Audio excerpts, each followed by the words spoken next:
Hello दोस्तों, आज class AHDB first year physiology की है। ठीक है, चैप्टर नंबर 3। ठीक है, चैप्टर नंबर 3 चल रहा है। उसके अंदर टॉपिक है रोग प्रतिरोधक क्षमता, इम्यूनिटी के बारे में अपन पढ़ेंगे। इम्यूनिटी क्या होती है। ठीक है, इसमें क्या होता है, इम्यूनिटी के अंदर क्या होता है, प्राणी शरीर की किसी भी रोग के सूक्ष्म जीवी, बैक्टीरिया है, वायरस है आदि अथवा विष के प्रभाव को सहन करने की क्षमता, उनसे उत्पन्न विष को निष्क्रिय करने की क्षमता को पैदा करने को प्रतिरक्षा कहते हैं। ठीक है, आगे समझ में। इम्यूनिटी के अंदर क्या होता है, जो रोग प्रतिरोधक क्षमता होती है शरीर की, जो प्राणी को शरीर किसी भी विशेष रोग से सूक्ष्म जीवी, बैक्टीरिया, वायरस आदि विष के प्रभाव को सहन करने की क्षमता होती है, या उनसे उत्पन्न विष को निष्क्रिय करने की क्षमता को पैदा करने को प्रतिरक्षा कहते हैं।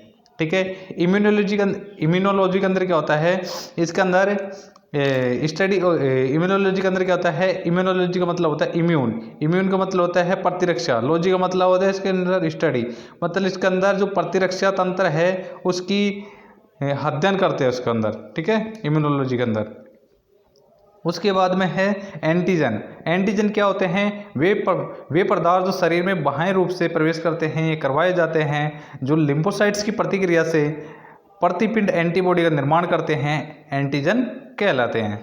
ठीक है, उदाहरण के तौर पे प्रोटीन है, बैक्टीरिया है, वायरस है, फंगस है। ठीक है, विषैले पदार्थ हैं और न्यूक्लियो प्रोटीन है। ठीक है, उसके बाद में एंटीजन या प्रतिपिंड क्या होता है। ठीक है, एंटीजन क्या होता है, ये रक्त सिरा में पाए जाने वाला एक विशिष्ट प्रकार का एक ग्लाइकोप्रोटीन है, जो किसी विशिष्ट प्रतिजन स्पेसिफिक एंटीजन की प्रतिक्रिया के फलस्वरूप प्राणी शरीर में उत्पन्न होता है तथा इसमें रोग से लड़ने की क्षमता होती है। अतः इनकी उपस्थिति में पशु उस रोग से ग्रसित नहीं हो सकता, जिसके कारण एंटीजन से इनका निर्माण हुआ है। जो उसके बाद में नेक्स्ट टॉपिक है ग्लाइकोप्रोटीन 5 प्रकार की होती है। कितने प्रकार की? 5 प्रकार की होती है। फर्स्ट होती है IgG। ठीक है, उसके बाद में सेकंड होती है IgM, थर्ड होती है IgA, फोर्थ होती है IgD। ठीक है, फिफ्थ होती है IgE। जो IgG होता है, जो ग्लाइकोप्रोटीन है फर्स्ट नंबर में, इसमें क्या होता है कि यह प्राणी शरीर में सर्वाधिक मात्रा में पाए जाने वाला इम्यूनोग्लोबिन है और ये गर्भावस्था में प्लेसेंटा से एम्ब्रो में प्रवेश हो जाता है। ठीक है, IgM के अंदर क्या होता है, ये रोग के संक्रमण के दौरान प्रारंभिक अवस्था में सबसे पहले बनने वाला इम्यूनोग्लोबिन है। ठीक है, IgM। और IgA ये पाचन तंत्र, श्वसन तंत्र और जनन तंत्र और दूध, आंसू व लार की ग्रंथियों के स्राव में पाए जाने वाला ये ग्लाइकोप्रोटीन है। ठीक है, उसके बाद में IgD ये शरीर में अल्प मात्रा में पाया जाता है तथा एंटीबॉडी उत्पादन की शुरुआत करने में सहायता करता है। कौन सा? IgD। IgE इनकी संख्या एलर्जी में बढ़ जाती है तथा साधारणतः बहुत ही अल्प मात्रा में पाया जाता है। ठीक है, उसके बाद में आता है टाइप्स ऑफ इम्यूनिटी, रोग प्रतिरक्षा के प्रकार। कितने प्रकार की रोग प्रतिरक्षा होती है, रोग प्रतिरोधक क्षमता होती है, इसमें इम्यूनिटी होती है। ठीक है, इम्यूनिटी कितने प्रकार की होती है, एक तो इनेट, 2 प्रकार की होती है, इनेट इम्यूनिटी या नॉन स्पेसिफिक इम्यूनिटी। सेकंड होती है एक्वायर्ड इम्यूनिटी या स्पेसिफिक इम्यूनिटी।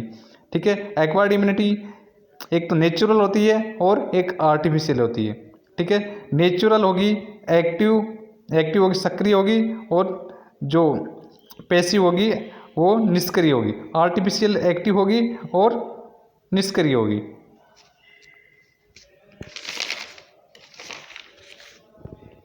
उसके बाद में जो इनेट रोग प्रतिरोधक क्षमता। ठीक है, इनेट रोग प्रतिरोधक क्षमता में क्या होता है कि इस प्रकार की इम्यूनिटी जन्म से शरीर में उपस्थित होती है। यह अवशिष्ट इम्यूनिटी भी कहलाती है। क्या कहलाएगी? अवशिष्ट इम्यूनिटी कहलाएगी। इस प्रकार के जीवाणु विपरीत होती है, ये जीवाणु की विपरीत होती है, और इस प्रकार की रोग प्रतिरोधक क्षमता जब पशु में होती है तो जीवाणु शरीर के ऊतकों में प्रवेश नहीं कर पाता है, और यदि ऊतकों में जीवाणु प्रवेश भी कर जाता है तो रोग उत्पन्न करने से पहले ही उसे शरीर से हटा दिया जाता है। इसे हटाने की क्रिया दो प्रकार से होती है, बक्सा कोशिका फैगोसाइटोसिस द्वारा और आइप्सोनाइजेशन द्वारा। ठीक है, फर्स्ट होता है फैगोसाइटोसिस द्वारा और सेकंड होता आइप्सोनाइजेशन द्वारा। ठीक है, आइप्सोनाइजेशन द्वारा तो इसमें क्या होता है, जीवाणु के शरीर पर एक विशेष प्रकार की प्रोटीन का आवरण प्लाज्मा में उपस्थित प्रोटीन की सहायता से चढ़ा दिया जाता है, वह आसानी से WBC आदि से निगला जा सके। ठीक है, उसके बाद में आता है वंशागत प्रतिरक्षा या इनहेरिटेड इम्यूनिटी क्या होती है।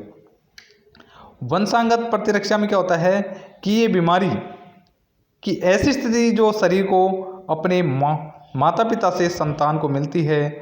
ठीक है, ये क्या कहलाती है, वंशागत बीमारी कहलाती है। उदाहरण के तौर पे अल्जीरियन नस्ल की भेड़ को एंथ्रेक्स रोग नहीं होता है, जबकि अन्य भेड़ों में ये रोग होता है। घोड़े में प्लेग व गोवंश में ग्लैंडर और भेड़ों में शुक्र ज्वर स्वाइन फीवर नहीं होता है। ठीक है, उसके बाद में आती है इनेट रोग प्रतिरोधक क्षमता के बारे में पढ़ लिया। उसके बाद में सेकंड नंबर में आती है अर्जित प्रतिरक्षा या एक्वायर्ड इम्यूनिटी। ये दो प्रकार की होती है, प्राकृतिक होती है, कृत्रिम होती है। ठीक है, प्राकृतिक होती है, एक्टिव होती है और पैसिव होती है, सक्रिय और निष्क्रिय। ठीक है, कृत्रिम भी दो प्रकार की होती है, एक्टिव होती है और निष्क्रिय होती है। उसके बाद में जो प्राकृतिक अर्जित के अंदर क्या होता है, प्राणी जब एक बार किसी रोग से ग्रसित हो जाता है तो उससे अपने आप प्राकृतिक रूप से रोग प्रतिरोध क्षमता जीवन भर के लिए उत्पन्न हो जाती है। उदाहरण के तौर पे चेचक। ठीक है, कौन सी बीमारी है, चेचक। प्राकृतिक इम्यूनिटी दो प्रकार की होती है, प्राकृतिक सक्रिय प्रतिरक्षा और प्राकृतिक निष्क्रिय प्रतिरक्षा।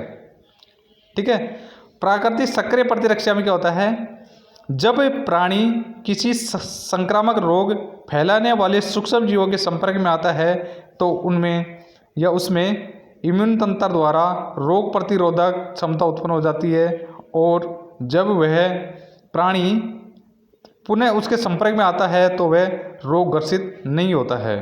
ठीक है, यह इम्यूनिटी जीवन भर के लिए भी हो सकती है, जैसे चेचक है, मिजलिस है, चिकन पॉक्स है, येलो फीवर है।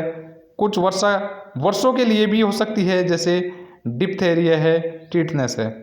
ठीक है, उसके बाद में आती है प्राकृतिक निष्क्रिय प्रतिरक्षा या नेचुरल इम्यूनिटी।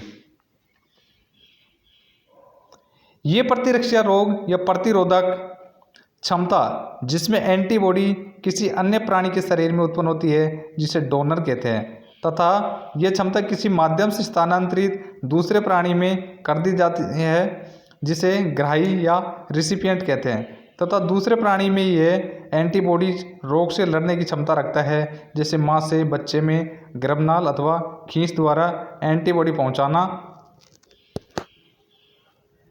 ठीक है, पहुँचाना, उदाहरण वही डायरिया।